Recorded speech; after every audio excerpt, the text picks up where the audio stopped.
Hello मेरे friends, आपका बहुत बहुत स्वागत है आपके अपने YouTube channel new science classes में। आप लोगों के बहुत सारे कमेंट आए।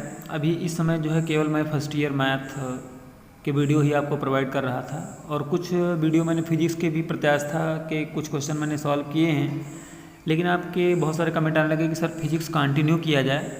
तो आज मैं एक चैप्टर आपके सामने लेकर आया हूँ, द्रव्य के तापीय गुण। तो इसके कुछ क्वेश्चन मैंने सॉल्व किए हैं, 2 पार्ट में इसके वीडियो होने हैं, तो मैं वीडियो बना प्रोवाइड करने जा रहा हूँ आपको। तो ये पहला क्वेश्चन हम लेते हैं। एक वस्तु का दाब जो है 68 डिग्री फ़ारेनहाइट है। इसका मान एक सेल्सियस पैमाने पर आपको बताना है और आपको केल्विन पैमाने पर इसका मान जो है आपको बताना है। तो देखिए, अगर हम सेल्सियस पैमाने की बात करें, पहला क्वेश्चन हम ले लेते हैं सेल्सियस पैमाने पर। अगर सेल्सियस पैमाने पर बात करेंगे तो इसका संबंध जो होता है C/100 इक्वल टू F-32/180। ये आपका डिग्री सेल्सियस और फ़ारेनहाइट में ये रिलेशन होता है। इसके बेस पर आप इसको सॉल्व कर सकते हैं। तो अब जो ये आपको मान दिया गया है 68 डिग्री फ़ारेनहाइट, ये जो है आपका मान दिया गया है कौन सा, ये मान है आपका फ़ारेनहाइट में। आपको डिग्री सेल्सियस में इसका मान बताना है। तो यहाँ पर देखिए क्या करेंगे, C/100 इक्वल टू F जो है आपका 68 है, तो 68 माइनस का 32 अपान में कितना हो जाएगा, 180 हो जाएगा। अब इसको और सॉल्व करेंगे तो यहाँ से इस जीरो से जीरो को क्रॉस कर सकते हैं। आपका बचा यहाँ 10। अब इसमें से आप माइनस करोगे तो कितना बचेगा, यहाँ से आप माइनस करोगे तो 8 से 3 गया 6 और 6 से 3 गया 3 अपान में 18 टू जा 36। अब यहाँ पर क्या करेंगे, C इक्वल टू 10 से 2 को मल्टीप्लाई कर देंगे 20 डिग्री सेल्सियस। ये आपका आंसर हो जाएगा। यानी कि आपको डिग्री सेल्सियस से फ़ारेनहाइट में कन्वर्ट करना है या फ़ारेनहाइट से डिग्री सेल्सियस में कन्वर्ट करना है, तो आपको इस संबंध का प्रयोग करना होगा। आइए अब देखते हैं सेकंड सिस्टम इसका, केल्विन में कैसे कन्वर्ट करेंगे। इस चीज़ को देखते हैं, केल्विन में कन्वर्ट करना, केल्विन पैमाने पर ज्ञात करना। तो इसके लिए आप यहाँ पर एक रिलेशन है इसका, चाहे C के पदों में ले सकते हैं या F के पद में भी ले सकते हैं। तो C के से और उससे हम लोग रिलेशन बनाते हैं, ये जाएगा K माइनस का 273.15 अपान में 100। तो 100 से 100 को कैंसिल कर दिया। C की वैल्यू आपने निकाली कितनी है, 20, तो 20 को रख देंगे। अब यहाँ पर जाएगा K माइनस 273.15। अब यहाँ पर देखिए क्या करेंगे, K इक्वल टू, अब ये इस साइड में चलाएगा तो 20 प्लस 273.15। तो इसको जब आप सॉल्व करोगे तो 293.15 डिग्री केल्विन, ये आपका आंसर हो जाएगा। ये क्वेश्चन आपका कंप्लीट हो गया। ये इस प्रकार के क्वेश्चन जो है आपके कंपटीशन में भी क्वेश्चन जो है आ जाते हैं, तो बहुत ध्यान से आपको समझना है। बहुत दिनों के बाद फिजिक्स का वीडियो, इसलिए जो है आप लोग ज़्यादा से ज़्यादा इसको शेयर और लाइक भी करते रहिएगा। शेयर ज़्यादा से ज़्यादा करिएगा कि सभी ज़रूरतमंद के पास ये वीडियो जो है हमारा पहुँच जाना चाहिए। अब देखिए, एक वस्तु के ताप में 10 डिग्री सेंटीग्रेड की वृद्धि होती है। 10 डिग्री सेंटीग्रेड की वृद्धि होती है, यानी कि तापांतर इसका कितना है, 10 डिग्री सेंटीग्रेड की वृद्धि हो जाती है। वृद्धि के लिए हम यही इस्तेमाल कर लेते हैं, ताप में वृद्धि फ़ारेनहाइट स्केल पर और केल्विन स्केल पर ज्ञात करना है। तो पहले हम फ़ारेनहाइट स्केल पर इसको ज्ञात कर लेते हैं। देखिए इसमें क्या, इसके लिए क्या करते हैं, इसके लिए formula del F upon 180 equal to del C upon 100, ये चीज़ कर लेते हैं। अब देखिए यहाँ पर जो डेल T हमने माना है, 10 डिग्री सेंटीग्रेड की वृद्धि की जाती है, तो ताप में फ़ारेनहाइट स्केल पर लेना है हमको, और हमको लेना किस पर है, तो ये हम डेल T ना मान करके इसको मान लें कि हमारा डिग्री सेल्सियस दिया गया है, क्योंकि देखिए डिग्री सेल्सियस दिया गया है तो डेल C ये मान इसको दिया गया है। तो अब डेल F का मान निकालना है, तो del F upon 180 equal to, देखिए डेल C का मान आपको दिया गया है 10 अपान 100। इस जीरो से ये जीरो कट जाएगा, इससे ये क्रॉस कर देंगे और क्रॉस मल्टीप्लाई, तो डेल F इक्वल टू आपका कितना आ जाएगा, 18 डिग्री फ़ारेनहाइट, ये आपका आंसर हो जाएगा। यानी कि इसमें फ़ारेनहाइट स्केल पर ताप में वृद्धि कितनी होगी, डेल F हो जाएगी। इसी प्रकार से आप केल्विन स्केल पर निकालेंगे तो केल्विन स्केल पर भी आपका जो जिस प्रकार से वो फार्मूला अभी हमने ऊपर इस्तेमाल किया है उसी प्रकार से इसका भी कर लेंगे। तो ये हो जाएगा डेल के अपान 100 और इक्वल टू डेल सी अपान 100, यानी कि जितना सेंटीग्रेड पर वृद्धि होगा उतने डिग्री केल्विन पर हो जाएगा। तो यहाँ पर 100 से 100 कैंसिल हो गया, तो डिग्री केल्विन इक्वल टू कितना हो जाएगा, डेल सी का मान रख लें 10 डिग्री केल्विन, ये आपका आंसर हो जाएगा। चलिए अगले क्वेश्चन पर चलते हैं।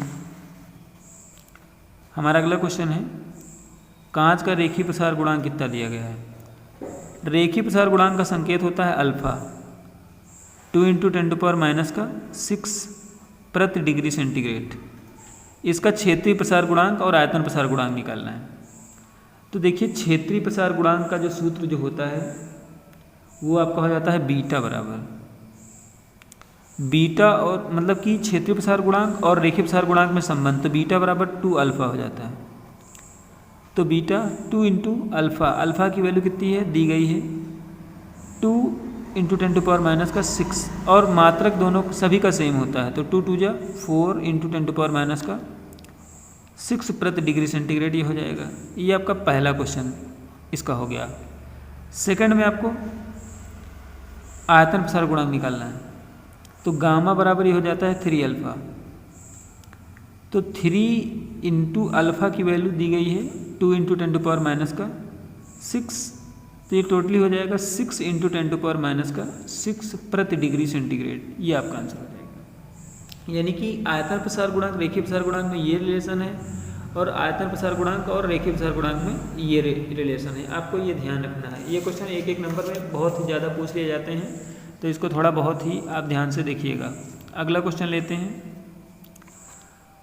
लोहे की एक छड़ 20 डिग्री सेंटीग्रेड ताप पर लंबाई 4 मीटर, इसका ताप बढ़ाकर 70 डिग्री सेंटीग्रेड कर देने पर छड़ की लंबाई में वृद्धि क्या होगी। रेखीय प्रसार गुणांक दिया गया है। तो पहले यहाँ पर सबसे फिजिक्स में इंपॉर्टेंट बात होती है कि क्या दिया गया है, इस चीज़ को आपको ध्यान देना है। तो एक छड़ की 20 डिग्री सेंटीग्रेड पर ताप, तो इसको हम क्या लिखेंगे 20 डिग्री सेंटीग्रेड पर ताप, यानी कि ये आपका दिया गया है क्या, ये आपका दिया गया है T 20 डिग्री सेंटीग्रेड, और उसके बाद लंबाई कितनी है L दी गई है 4 मीटर। इसका ताप बढ़ाकर इतना कर दिया गया है, यानी कि डेल्टा T कितना आएगा, तो डेल्टा T आएगा 70 से 20 को माइनस कर दीजिए, क्योंकि इतना बढ़ाया गया है उतना था, तो उसमें माइनस करेंगे तो डेल्टा T का मान कितना आ जाएगा 50 डिग्री सेंटीग्रेड। अब यहाँ पर देखिए क्या करेंगे, अल्फ़ा का मान है आपको गिवन है 2 × 10⁻⁵ प्रति डिग्री सेंटीग्रेड। फिर यहाँ से आप मान निकालेंगे किसका, लंबाई में वृद्धि। तो ये देखिए रेखीय प्रसार गुणांक का फार्मूला क्या होता है वो देख लेते हैं। Alpha = del L × 1/Δt। अब यहाँ से आपको मान चाहिए del L का, तो del L = क्या हो जाएगा, अल्फ़ा L × Δt, ये सूत्र आपका बनेगा। अल्फ़ा की वैल्यू 2 × 10⁻⁵, L की वैल्यू 4 और डेल्टा T की वैल्यू 50। अब यहाँ पर सॉल्व करिए, 2 × 4 = 8, 8 × 5 = 40, तो और 1 ये 0, तो आपका कितना हो जाएगा 10⁻⁵। अब इसको और सॉल्व करेंगे तो 4 × ये 2 0 जो है प्लस का है, और इसमें से आपको कम कर देना है 10⁻³ 3, ये आपका इतना हो गया। इसको मीटर भी कर सकते हैं, या आप चाहें तो इसको लिख सकते हैं 4 मिलीमीटर, ये भी आपका आंसर हो सकता है, क्योंकि 10⁻³ जो होता है वो 1 मिलीमीटर बराबर 10⁻³ मीटर होता है। ये क्वेश्चन हो गया। अगले क्वेश्चन की तरफ ले चलते हैं। तांबे की प्लेट का क्षेत्रफल जो है वो कितना दिया गया है, क्षेत्रफल इतने ताप पर, यानी कि T की वैल्यू 25 डिग्री सेंटीग्रेड, और A का मान कितना है 2 मीटर स्क्वायर, इतने पर 2 मीटर स्क्वायर हो जाता है। प्लेट को 75 डिग्री सेंटीग्रेड तक गर्म करने पर, यानी कि अब डेल्टा T आपको निकालना है। तो इसमें से आपको ये माइनस करना है, 75 - 25 = कितना 50 डिग्री सेंटीग्रेड हो जाएगा। क्षेत्रफल में कितनी वृद्धि होगी, यानी कि आपका डेल ए निकालना है। रेखीय प्रसार गुणांक आपको दिया गया है 16 × 10⁻⁶ प्रति डिग्री सेंटीग्रेड। लेकिन जब यहाँ पर क्षेत्रफल की बात होगा तो यहाँ पर क्षेत्रीय प्रसार गुणांक की ज़रूरत होगी, यानी कि आपको बीटा का मान चाहिए। तो बीटा बराबर सूत्र हो जाएगा del A upon A into 1/Δt। अब प्रॉब्लम यह है कि बीटा का मान आपको पता नहीं, लेकिन हमने कुछ पहले क्वेश्चन किए हैं तो उसमें हमने दिया है कि ये जो है 2 गुना होता है अल्फ़ा के। तो 2α = del A upon A into 1/Δt। तो यहाँ से जब आप डेल ए का मान निकालोगे तो डेल ए बराबर क्या हो जाएगा 2α a इंटू डेल्टा टी। मान रख दीजिए 2α की वैल्यू कितनी है 16 × 10⁻⁶ और a की वैल्यू कितनी है 2 और डेल्टा t की वैल्यू कितनी है 50। अब इसको जो है आप एक्यूरेटली जब सॉल्व करेंगे तो देखिए कितना आंसर आ जाएगा। अब इसको मल्टीप्लाई करके पूरा सॉल्व कर लीजिए तो ये आपका आ जाएगा 32 × 10⁻⁴। और भी इसको सॉल्व कर सकते हैं, 3.2 कर सकते हैं। तो इसको आप लिखेंगे 3.2 × 10⁻³ और यहाँ पर मीटर स्क्वायर था तो ये मीटर स्क्वायर आपका हो जाएगा। ये आपका आंसर हो जाएगा, नोट कर लीजिए। ज़्यादा समय आपका बहुत बड़ा वीडियो नहीं बनाना है मुझे। अगला क्वेश्चन थोड़ा सा बहुत इजी है तो बहुत तेज़ी से ख़त्म हो जा रहे हैं। धातु के एक घन की भुजा 15 डिग्री सेंटीग्रेड ताप पर T = 15 डिग्री सेंटीग्रेड। उसके बाद ये कितना है A, उसका मान लीजिए एक घन की भुजा 10 सेमी दी गई है तो हमें निकालना V है। तो आयतन का सूत्र A³ होता है, यानी कि 10⁻³ बराबर ये आपका हो जाएगा 1000 सेंटीमीटर³। इसे 60 डिग्री सेंटीग्रेड तक गर्म किया जाता है, यानी कि इसका टेम्परेचर का अंतर निकालेंगे, तापांतर। तो 60 - 15 बराबर कितना हो जाएगा 45 डिग्री सेंटीग्रेड हो जाएगा। रेखीय प्रसार गुणांक आपको गिवन है 19 × 10⁻⁶ प्रति डिग्री सेंटीग्रेड। अब यहाँ पर जब आयतन दिया गया है तो आयतन प्रसार गुणांक लगाएंगे गामा बराबर, और ये सूत्र आपका हो जाएगा डेल V अपान V इंटू 1/Δt। यहाँ पर आपको चाहिए डेल V, तो डेल V बराबर क्या हो जाएगा gamma into V into delta T.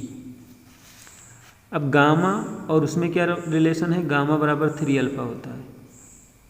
तो यहाँ पर आप लिखोगे 3α V इंटू डेल्टा टी। अब इनकी वैल्यू रख दीजिए। 3α की वैल्यू 19 × 10⁻⁶ और V है 1000 और उसके बाद डेल्टा टी का मान कितना आपने निकाला 45। इसको थोड़ा सा सॉल्व कर देते हैं तो यहाँ कितना आ जाएगा 57 और ये आपका 45 और ये 3 0 इसमें से कम हो जाएंगे 10⁻³ और इसको थोड़ा सा सॉल्व कर देते हैं। जब और इसको सॉल्व करेंगे तो आपका आंसर जो है वो आ जाएगा 2.565 सेंटीमीटर³। ये आपका आंसर हो जाएगा। क्वेश्चन को नोट कर लीजिए और अच्छी तरह से समझने का प्रयास कीजिएगा। अगर आप चाहेंगे तो इसकी PDF भी जो है मैं इसको प्रोवाइड करने का पूरा प्रयास करूँगा, आपको PDF भी इसकी मिल जाएगी। एक क्वेश्चन अभी और बच गया है इसका 7 नंबर क्वेश्चन।